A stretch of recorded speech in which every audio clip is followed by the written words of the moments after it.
indebtedness that as a nation we have accumulated. How would you propose to begin to close the deficit that we have?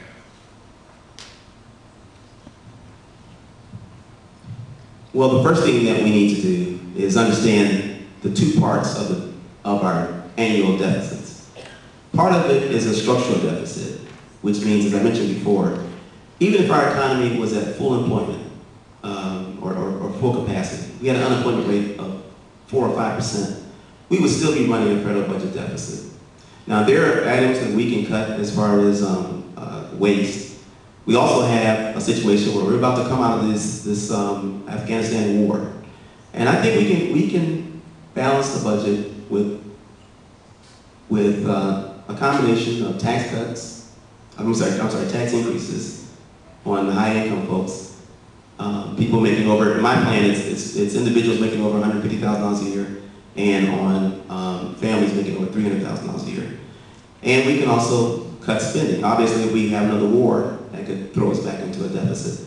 But I want to create a situation where not only do we balance the budget, but where we actually are going to have surpluses and we start to pay that deficit down. That was the situation we had in the last 4 years of the Clinton administration. And then when George Bush became president, well, there goes the surpluses. Then there's the other part of the deficit, and that's related to the recession and the fact that we have not totally recovered from that.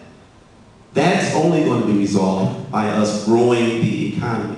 So when I get to Washington, I'm going to work with Democrats and Republicans to implement policies that will grow the economy.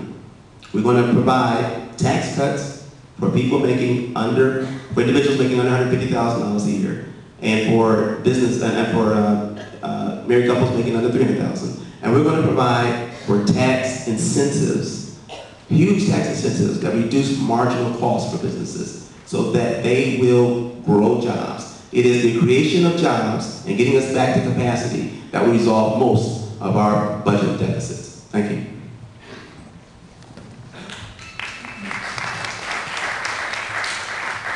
Well, first off, as a budget coach, I'm sure the first thing you go after is, first we have to have a budget.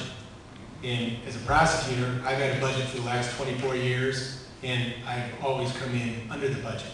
And the first year I did it, the sheriff asked me if I was stupid. I said, no, I'm not stupid. So if you don't take the money this year, they won't give it to you next year. I said, but I don't need the money this year. Why would I take it? And that's unfortunately what you see a lot of. But first we have to pass a budget. And once we get a budget set up, then we have to do the things like find ways that we can cut the cost of spiraling Medicare, Medicaid, and Social Security. Not for the seniors who are on it, but for the next generation going forward. Because let's face it, as a budget coach, as an accounting major, you do the math. My kids, our grandkids, they're not going to have Social Security or Medicare because it just can't exist at the rate we're going. So we need to do things implemented over time, but first by passing a budget, and in that budget cutting the spending, and go after the debt to control it so we can plan, seniors can plan on their future, the rest of us can plan on as we move into retirement ages, and so that the kids in this world have an opportunity that they can look forward to.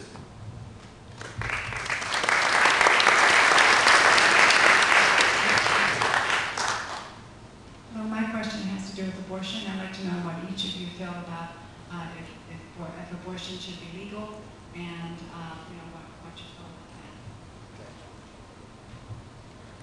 that. I'm pro-life, but for instances of rape or incest.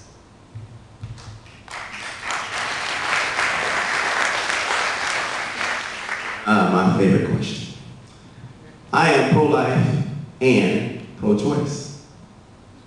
Now, some of you are rolling your eyes and everything, that's okay. Folks, the opposite of pro-life is not pro-choice. The opposite of pro-life is pro-abortion. I think abortion is a nice word for baby killing. I don't want to see any child born. Once the child is conceived, that is a human being. And I don't want to see any child born. Now, the opposite of pro-choice is not pro-life. The opposite of pro-choice is anti-choice. And that means that a woman does not have the sovereignty over her own body, that it belongs to the government. Now, conservatives are always wanting the government to keep its hands out of people's lives. But yet, the government, but then conservatives kind of become hypocrites when they say, but in the case of women, we've got to make sure that every woman becomes a slave to her unborn children, instead of allowing the woman to make her own decision. It's always a tough decision because you're talking about the sovereignty of two human beings. So that's my position. I think that Roe versus Wade should be the land of the law. Thank you.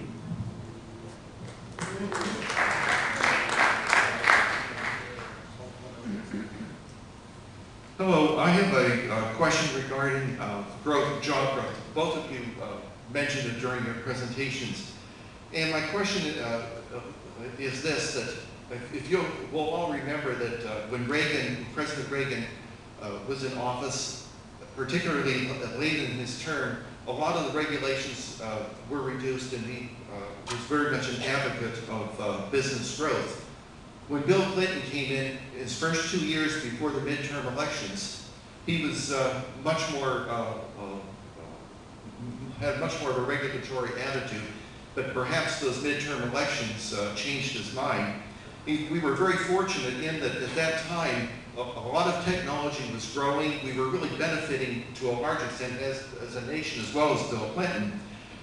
The difficulty with a lot of the proposals I've heard is that we talk so much about a fixed size pie, and that so much of our regulations are inhibiting the growth of that pie.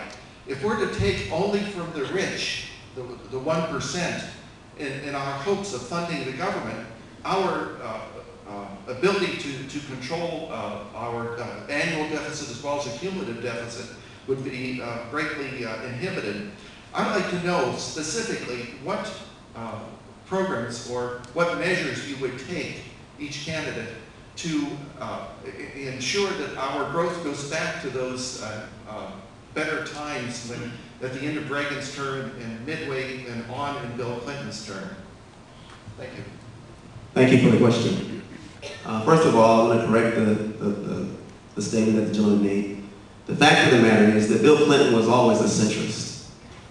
And he implemented policies in his first 2 years that helped this economy grow. The biggest thing that he did was he got past the 1993 Deficit Reduction Act. That was the catalyst that created the continuing reduction of our federal budget deficits and eventually led to federal budget surpluses in the last 4 years of his presidency. Now, as far as the deficit is concerned, I'm with you on trying to eliminate our federal budget deficits.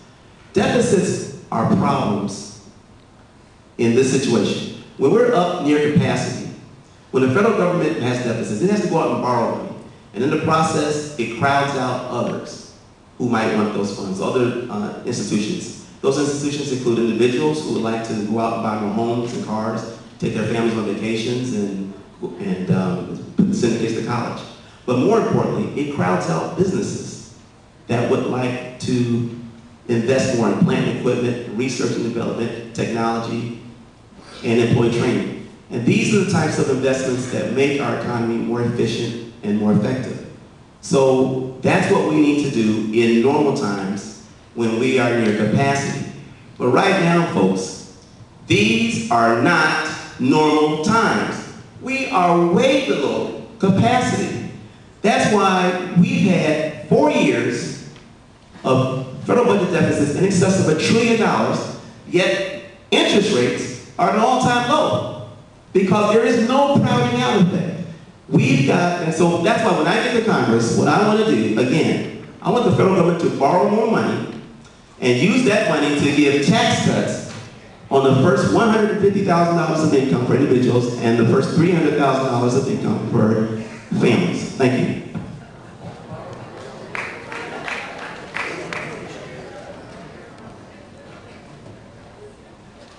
Well, first off, a little history there. I do believe Ronald Reagan and first President Bush were in a term where they made a lot of hard decisions that the Clinton administration inherited. And the first 2 years of the Clinton administration, they tried to do things like health care and other